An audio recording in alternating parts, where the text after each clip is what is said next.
اعوذ باللہ من الشیطان الرجیم بسم اللہ الرحمن الرحیم لا جناح علیکم ان طلقتم النساء ما لم تمسوهن او تفرضوا لهن فریضہ ومتعوهن علی الموسع قدره وعلی المقتر قدره متاعا بالمعروف حقا علی المحسنین وَإِن طَلَّقْتُمُوهُنَّ مِن قَبْلِ أَن تَمَسُّوهُنَّ وَقَدْ فَرَضْتُمْ لَهُنَّ فَرِيضَةً فَنِصْفُ مَا فَرَضْتُمْ إِلَّا أَن يَعْفُونَ أَوْ يَعْفُوَ الَّذِي بِيَدِهِ عُقْدَةُ النِّكَاحِ وَأَن تَعْفُوا أَقْرَبُ لِلتَّقْوَى وَلَا تَنسَوُا الْفَضْلَ بَيْنَكُمْ إِنَّ اللَّهَ بِمَا تَعْمَلُونَ بَصِيرٌ حَافِظُوا عَلَى الصَّلَوَاتِ وَالصَّلَاةِ الْوُسْطَىٰ وَقُومُوا لِلَّهِ قَانِتِينَ فَإِنْ خِفْتُمْ فَرِجَالًا أَوْ رُكْبَانًا فَإِذَا أَمِنْتُمْ فَاذْكُرُوا اللَّهَ كَمَا عَلَّمَكُم مَّا لَمْ تَكُونُوا تَعْلَمُونَ صدق اللہ العظیم۔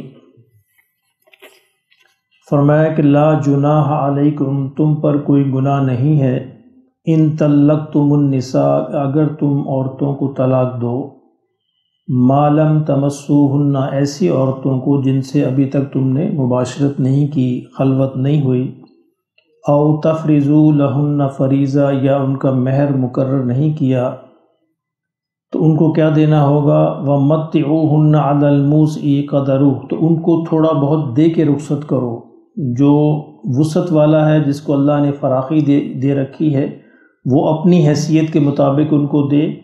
وَعَلَى الْمُقْتِرِ قَدَرُهُ، اور جو تنگ دست ہے، جس کے پاس زیادہ مال و دولت نہیں ہے، وہ اپنی حیثیت کے مطابق دے۔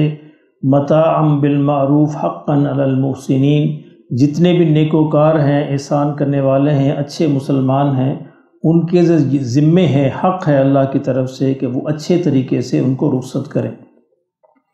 ان آیت میں ایک ایسی سچویشن بیان کی گئی ہے کہ شادی ہو گئی ہے، نکاح ہو گیا ہے، لیکن عورت سے مباشرت سے پہلے طلاق کی نوبت آ گئی اور مہر بھی مقرر نہیں کیا۔ اچھا دیکھیے، مہر جو ہے یہ نکاح کا حصہ ہے، لیکن مہر کے بغیر نکاح ہو جاتا ہے، نکاح قائم ہو جاتا ہے، البتہ اگر اس طرح مہر مقرر نہیں کیا گیا تو یہ انڈرسٹوڈ ہوگا کہ اس عورت کو مہر مثل دیا جائے گا۔ مہر مثل سے مراد یہ ہوتی ہے کہ اس عورت کے خاندان میں، عورت جس خاندان سے ہے، اس خاندان میں عام طور پر جتنا مہر عورتوں کو دیا جاتا ہے عام طور پر، تو وہ انڈرسٹوڈ ہوگا کہ اپنے آپ جو ہے وہ اس پر لاگو ہو جائے گا۔ لیکن اگر کسی نے یہ مقرر نہیں کیا، نکاح جو ہے وہ ویلڈ ہوگا، نکاح جائز ہوگا، نکاح ہو جاتا ہے۔ اور اسی آیت کے تحت کیونکہ اللہ نے فرمایا کہ تم نے یہ اس کا مہر مقرر نہیں کیا، پھر بھی تم نے شادی کر لی اور اس سے مباشرت نہیں کی، تو ایسی عورتوں کے بارے میں اللہ تعالیٰ نے فرمایا کہ ایسی عورتوں کو بھی کچھ نہ کچھ دے دلا کر رخصت کرنا چاہیے، یعنی خالی ہاتھ رخصت نہیں کرنا چاہیے۔ کم سے کم آخری درجہ یہ ہے، جو انتہائی غریب ہے، نادار ہے، اس کا کچھ اس کے ذمے بھی ہے، کم از کم ایک جوڑا کپڑے ہی دے کر اس کو رخصت کرے، لیکن خالی ہاتھ رخصت نہ کرے۔ وَإِن طَلَّقْتُمُوهُنَّ مِن قَبْلِ أَن تَمَسُّوهُنَّ، اور اگر تم دوسری صورتحال، اگر تم طلاق دو ایسی کہ تم نے مباشرت نہیں کی، وَقَدْ فَرَضْتُمْ لَهُنَّ فَرِيضَةً، لیکن مہر مقرر ہو چکا ہے۔ پہلی سچویشن یہ تھی کہ مباشرت سے پہلے آپ نے طلاق دے دی، مہر بھی مقرر ابھی نہیں ہوا تھا، تو اس صورت میں کچھ خاص دینا نہیں ہے، بس جو بھی آپ کے وسائل ہیں، جو بھی آپ کی حیثیت ہے، اس کے مطابق تھوڑا بہت تحفہ دے کر رخصت کر دیے جائے۔ دوسری صورت یہ ہے کہ مہر مقرر ہو چکا تھا، باقاعدہ دونوں پارٹیوں میں طے ہو گیا تھا کہ مہر کیا ہوگا۔ فرمایا اگر اس صورت میں تم طلاق دیتے ہو مباشرت سے پہلے، وَقَدْ فَرَضْتُمْ لَهُنَّ فَرِيضَةً فَنِصْفُ مَا فَرَضْتُمْ، تو آدھا مہر عورت کو دینا ہوگا، جو مقرر ہو چکا ہے تو آدھا مہر اس کو دیا جائے گا۔ إِلَّا أَن يَعْفُونَ، مگر اگر، یہ ایکسیپشن یہ ہے، استثناء یہ ہے، اگر عورت معاف کر دے پھر ٹھیک ہے، اگر عورت وہ بھی آدھا بھی چھوڑ دے، نہ لے، تو پھر تمہارے ذمے کچھ بھی نہیں۔ او یعفو الذی بیدہ عقدۃ النکاح، اور یا اگر خاوند پورا دینا چاہے تو وہ پورا بھی دے سکتا ہے۔ ان دونوں کو آپشن دی ہے، جو آدھا تو لازمی ہے کہ آدھا دیا جائے گا، لیکن اگر عورت آدھا بھی چھوڑنا چاہتی ہے تو وہ چھوڑ سکتی ہے، اور یا خاوند پورا دینا چاہتا ہے تو وہ پورا بھی دے سکتا ہے۔ اللہ نے فرمایا یہ زیادہ بہتر ہے، وَأَن تَعْفُوا أَقْرَبُ لِلتَّقْوَىٰ، اس طرح احسان کرنا، پورا ادا کرنا فرمائے تقوی سے زیادہ قریب ہے، یہ زیادہ پسندیدہ ہے۔ وَلَا تَنْسَوُا الْفَضْلَ بَيْنَكُمْ، فرمایا کہ آپس میں معاملات کرتے ہوئے اس طرح کے فضل کو، اس طرح کی جو اچھی بات ہے اس کو نہ بھولا کرو۔ ان اللہ بما تعملون بصیر، اللہ تعالیٰ جو بھی تم کرتے ہو اللہ اس کو دیکھتا ہے۔ معاملات کے اندر اللہ کو پسند یہ ہے کہ انسان جو ہے پیسے کا حساب نہ کرے، تھوڑا بہت چھوڑ دے، اپنے پاس سے دے دے، تو یہ اللہ کو زیادہ پسندیدہ ہے۔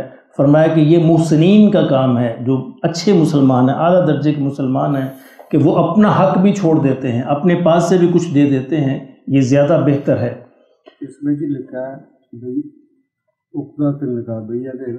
اس کا کیا مطلب؟ اس کا مطلب یعنی لفظی ترجمہ یہ ہے بیادی ہی، جس کے ہاتھ میں عقدۃ النکاح، نکاح کی گرہ ہے۔